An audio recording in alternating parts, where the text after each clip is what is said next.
नमस्कार दोस्तों, जरा सोचिए एक बाग जहां बच्चे खेल रहे हों, औरतें अपने सहेलियों के साथ बात कर रहे हों और बुजुर्ग वहां पर बैठकर सूरज की किरणें ले रहे हों। और वहीं अगर अचानक से गोलियों की बारिश हो जाए, वहां अचानक से चीख पुकार मच जाए और खून की नदियां बह जाए। ये कोई काल्पनिक कहानी नहीं है दोस्तों, ये कहानी है 13 अप्रैल 1919 का हुए जालियांवाला कांड की। भारत उस समय पहले से ही अंग्रेज का गुलामी झेल रहे थे। पहले से ही रॉलेट एक्ट के खिलाफ भारतीय लोगों का गुस्सा चरम पर था। दोस्तों, ये एक्ट एक ऐसा कानून था जिसमें अंग्रेज सरकार किसी भी भारतीय को बिना मुकदमा चलाए, बिना कोई केस दर्ज किए मौत के घाट उतार सकती थी। अंग्रेज ने इस कानून को इसलिए लाया था क्योंकि अंग्रेज चाहते थे कि कभी भारत आजाद नहीं हो, और ये कानून उस आजादी का आखिरी उम्मीद पर भी ताला लगाने वाला था। इसीलिए पूरे भारत के लोग गुस्से में उबल रहे थे। भारत के हर हिस्से में प्रदर्शन हो रहा था। दिल्ली से लेकर पंजाब तक ये प्रदर्शन अपने चरम पर था। इसी प्रदर्शन पे काबू पाने के लिए पंजाब में अंग्रेज सरकार ने मार्शल लॉ लगा दिया था। 13 अप्रैल 1919 वो दिन पंजाब के लिए बैसाखी का था।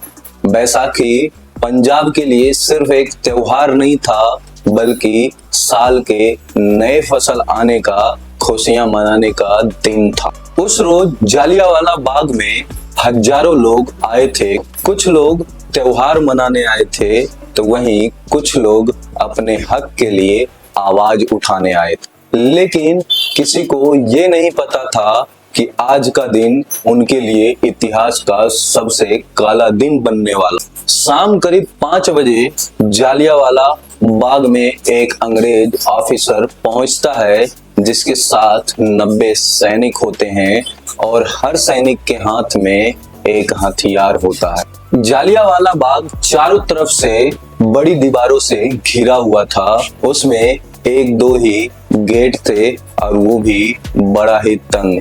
वहां से निकलने का सिर्फ गेट के माध्यम से ही रास्ता था। इसीलिए अंग्रेज ऑफिसर ने उसको चारों तरफ से घेर लिया और उसके बाद अंग्रेज ऑफिसर ने आदेश दिया कि गेट को बंद कर दो ताकि कोई यहाँ से भाग ना पाए।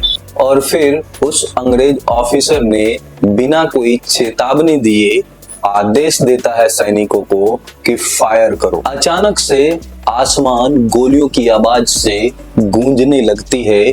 किसी को कुछ समझ नहीं आ रहा था कि ये सब चल क्या रहा है या उनके साथ होने क्या वाला है। बच्चे माओ की गोद में छुप गए, औरतें इधर उधर भागने की कोशिश कर रहे थे, बुजुर्ग तो अपने आप को संभाल भी नहीं पा रहे थे, और कुछ लोग वहां दीवार फाड़ने की कोशिश कर रहे थे तो उन्हें गोलियों ने छल्ली कर दिया। जो लोग दीवार पर चढ़ने में कामयाब हो रहे थे, उन्हें अंग्रेज सैनिक ने गोलियों से लहूलुहान करके वापस नीचे गिरा दिया। कई लोग तो जान बचाने के लिए जालियांवाला बाग के बीच में एक कुआं था, उस कुएं में कूद गए। लेकिन इतने लोग उस कुएं में जान बचाने के लिए कूदे कि लोग एक दूसरे पर दबकर मर गए। आखिरकार वो कुआं भी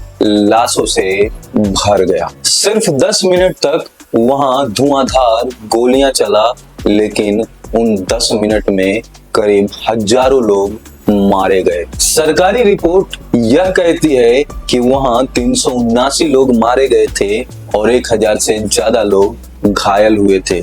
लेकिन वहां पे जो गवाह मौजूद थे, उनका कहना यह था कि वहां लगभग 3000 लोग मारे गए थे और 10,000 लोग से ज्यादा घायल हो गए थे। किसी का पिता छिन गया था, तो किसी का बच्चा छिन गया था, तो किसी का पति छिन गया था। उस दिन पूरा अमृतसर खून के आंसुओं में डूबा हुआ था। जालियांवाला बाग हत्याकांड ने पूरे देश को झकझोर दिया था, लेकिन उस कांड ने आजादी की आग को और भी ज्यादा तेज कर दिया था। लेकिन सोचने वाली बात यह है दोस्तों कि उस समय के ब्रिटिश सरकार उस ऑफिसर को सरकारी सम्मान दिया, लेकिन आज के डेट में वही ब्रिटिश सरकार अगर थोड़ी सी भी कहीं पे गोली चलती है और कुछ लोग मारे जाते हैं तो वो मानवता का